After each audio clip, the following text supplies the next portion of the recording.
Hello everyone, welcome to my channel and welcome to Doctor Who, The Doctors Revisited, episode 1. So you are going to have to just bear with me a little bit because I feel like the content for Doctor Who is just a little bit all over the place. I think it's called the Wilderness Years. But what I'm doing is I'm following my gut and I'm following my heart. And at the moment, I just feel like I need some early classic Doctor Who. I just feel like that's what my soul needs. So this is what I'm watching today. So the first episode is The First Doctor. This is on BritBox. I have seen it advertised, as in I saw the title come up. Obviously I didn't look into it anymore because of spoilers, but now I am free to do so. So it just says, featuring interviews with key cast and crew along with classic clips and a montage of the Doctor's key moments, lines and monsters. When I get to the third Doctor, I'm probably going to be very emotional, but I'm just intrigued to see kind of how they've done it, and I just wanted a bit of the First Doctor. That's it. So I don't know what this is going to be like. I hope it's good. I hope it's do I want it to be factual? No, I'm not fussed about facts. I just want it to be a nice nostalgic dive into the First Doctor. So I will put the full length on Patreon and let's go. Okay. Coming to the First Doctor after seeing his later incarnations is a shock. The First Doctor was a citizen of the universe, and a gentleman to boot. Played by William Hartnell, he first appeared out of a foggy London night in November 1963. That's him when he did Broadchurch, I'm sure. He was from another era. As a kid, I found the Doctor terrifying. He was your grandpa. He wasn't, but he wasn't a nice grandfather figure. He was prickly, he was crusty, he was grumpy. You knew he'd kind of sorted out. He knows the show now to look back and see that's how the Doctor started. I think also that there is something a bit frightening about him.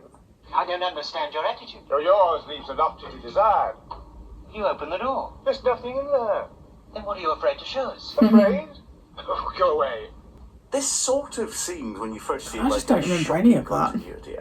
That the First Doctor wasn't anything like the other ones, but in fact you see him change as he gets to know. 100%. He becomes humanised. He gets smarter in his adventures. He starts to know how to deal with the life he's taken on. He definitely does soften up, and I suppose that's... Yeah, it clicked for me in the Aztecs. Well, what about it?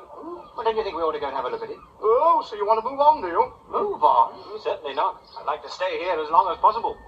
Good, that's settled. Settled, fine.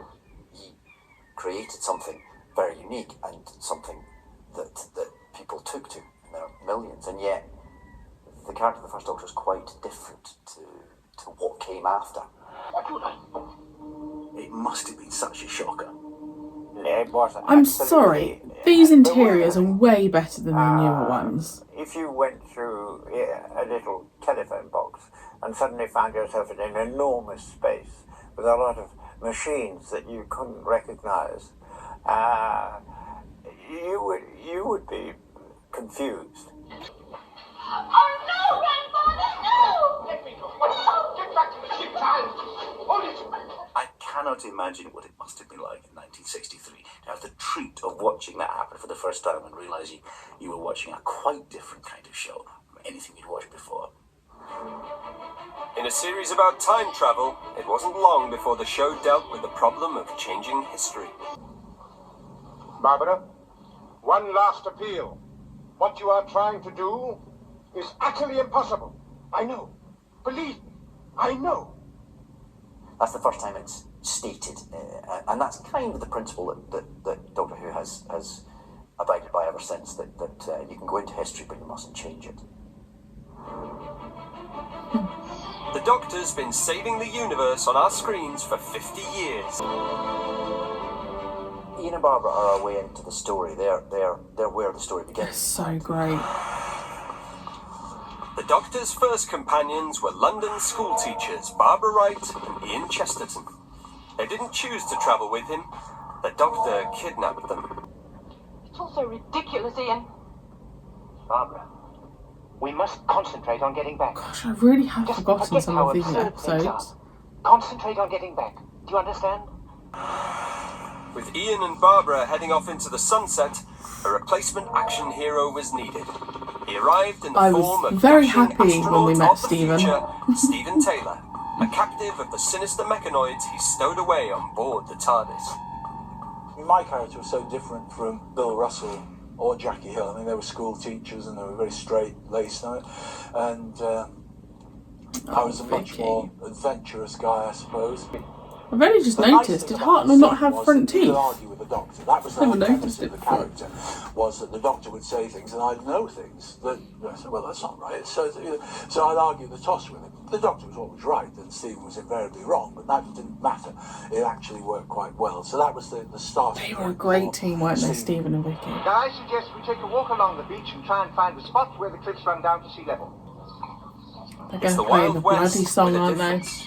The Doctor's dentist is none other than gunfighter Doc Holliday. Things are about to get very strange indeed.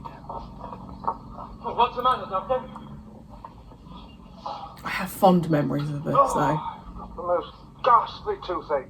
So he goes to the gunslinging OK Corral to be taken care of by a dentist who happens to be a gunslinger himself. With rings on their fingers and bells on their toes, the girls come to Tombstone in their high silk hose. They'll dance on the tables or give you a tune for whatever's in your wallet at the last chance. It's your last chance. The Gunfighters is just such a remarkable episode, and When Stephen left, it was time for the Doctor to be brought right up to date.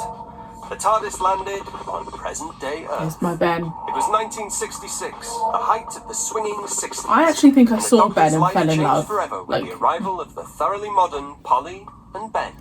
Quite an Arctic storm blowing out there. Come along, Polly, my child, my crew. Hey, Doctor, you've got the most fantastic wardrobe. Yes, well, I'm glad you approve, my child. It's gorgeous. Where do you shop, Carnaby Street? Where do you think you are? They're no good at all, but no, check. Stop being so flippant. We don't know what we're in for outside here. Ben and Polly being more modern in their outlook were less deferential to authority, possibly. From the point that they come up with, there's no doubt about who's in charge. There's no doubt about who the major heroic figure in Doctor Who is. It's the Doctor himself. He's no longer sharing the screen. So it's the Doctor and the kids from that point on. For 50 years, the Doctor has been fighting evil in the darkest corners of the universe. I still say justice for the Censorites.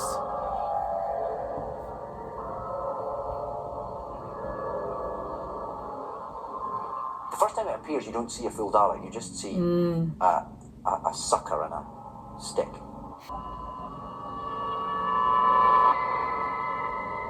You will move ahead of us and follow my directions.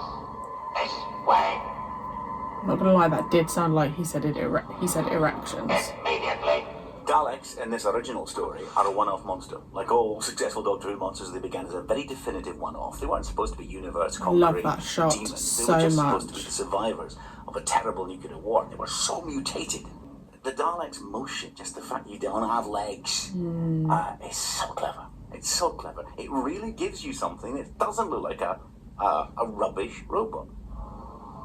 So true.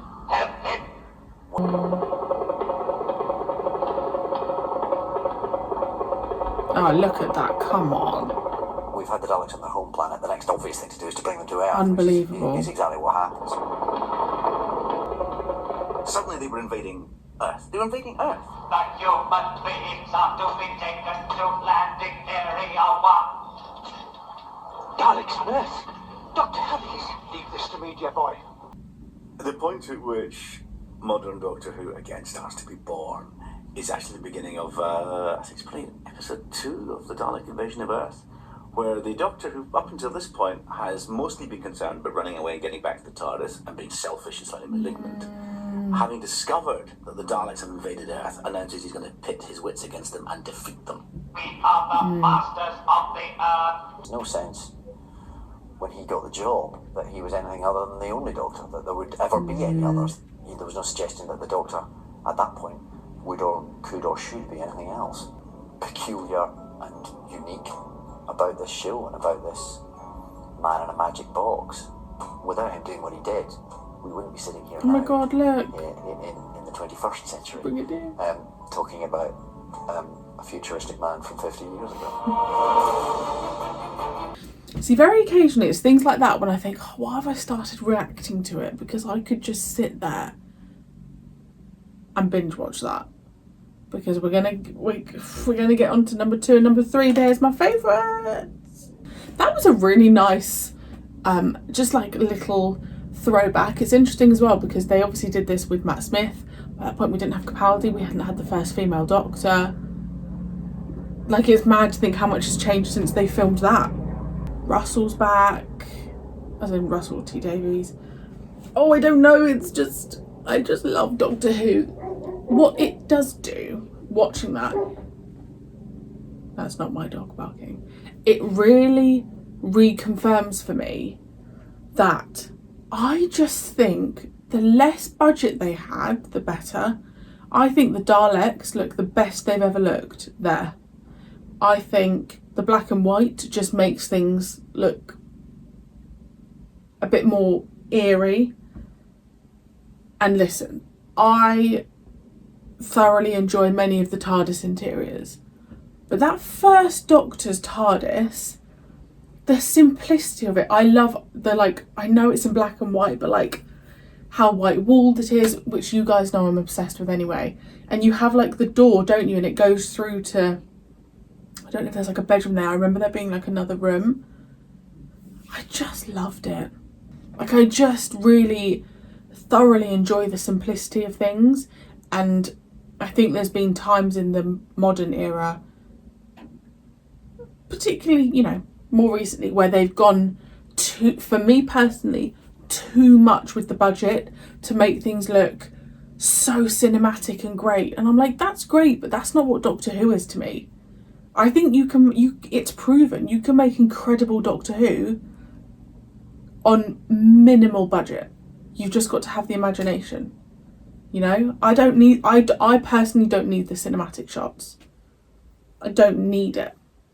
So that's reconfirmed that for me. It will be very interesting when I do rewatch the classic era, how I fare roughly knowing the storyline. I mean, there were some moments there I didn't remember. And wasn't there a companion there called, wasn't she called, oh no, I can't remember. I want to say Dot. Dodo. Bloody forgot her name, I thought she was called Dottie. Like, Dodo. Completely forgot about. So it will be interesting how I feel watching it. I think that I'll find some episodes really quite bland because I know roughly what's happening. But I might feel that just, I wonder if I'll feel that just going through classic Doctor Who because I've seen it. So it's going to be like, well, I know what's happening.